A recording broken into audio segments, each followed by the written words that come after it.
Hello, everybody. Welcome back.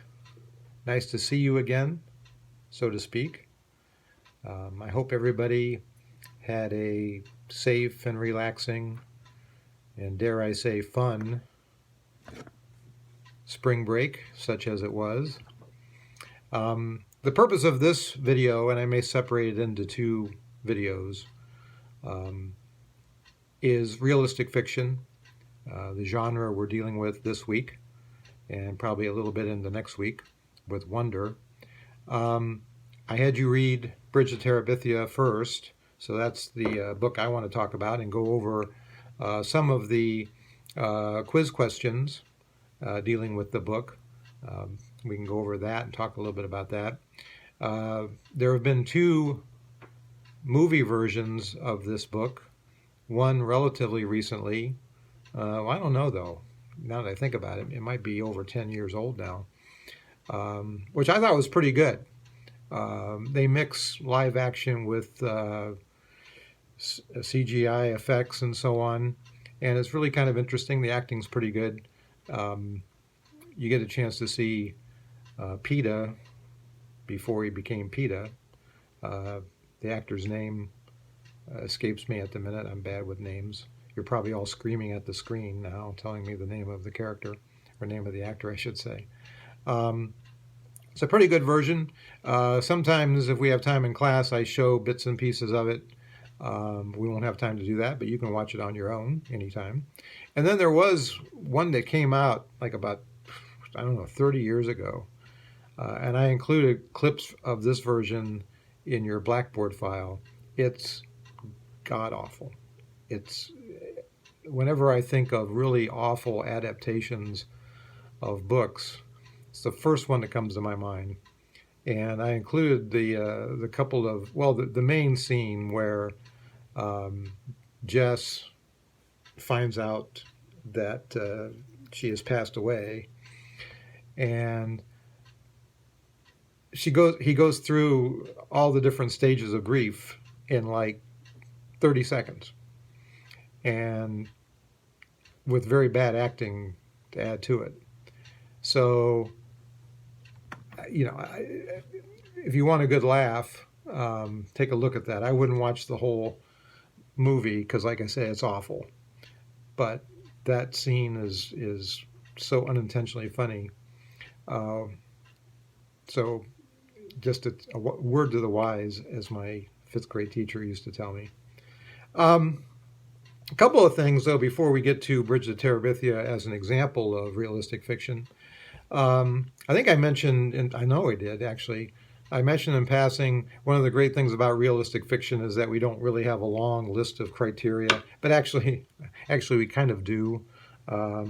If you take a look at page 166 in your packet, one of the pages I had you read, and this will become particularly important to those of you who are in the realistic presentation group when you're writing your presentation about your choice of realistic fiction. These are the guidelines that you can follow. It'll give you some ideas on what to talk about or what to write about in your presentation. And, like I said, it's a little bit easier to judge realistic fiction because you think it's either realistic or you don't. But there are certain questions. So we'll just go through these.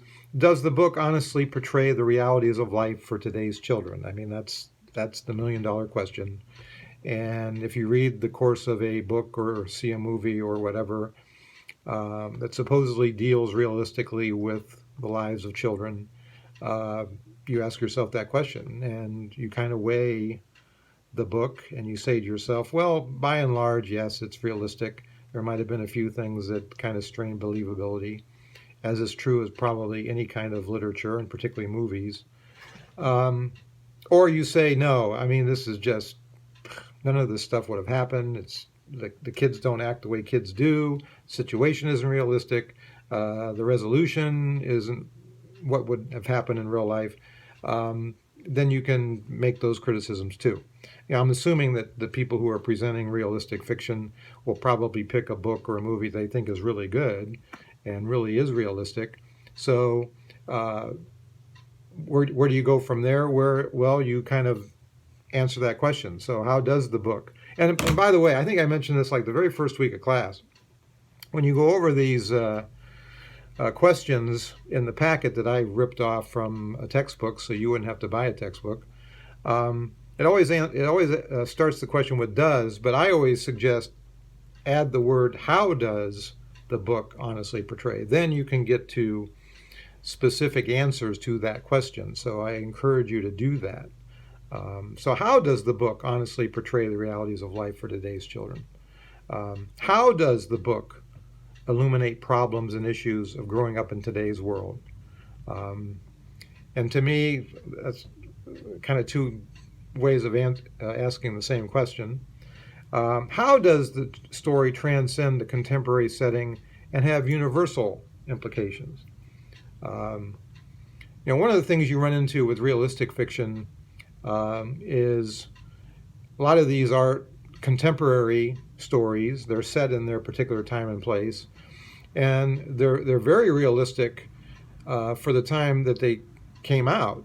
But sometimes when you have that happen, stories can become dated over the years. And I think that might be one criticism, by the way, of Bridge of Terabithia, which we'll get into in a little bit.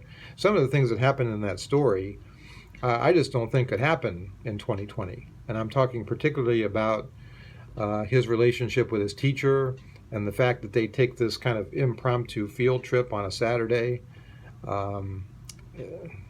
Any of you education majors, and even if you're not, you know that you just don't do that now for a lot of very good reasons that we don't need to get into. So you read that and you say, wow, that couldn't happen. That's unrealistic. Well, it's unrealistic today, not so much so, 40 years ago. The book came out in the late 70s. So then it was. Today, it's not. So whenever we criticize the realism of these books, I think that's one of the things we have to consider too, is over time, some of the aspects of the story might now be dated. How are the characters convincing and credible to today's child?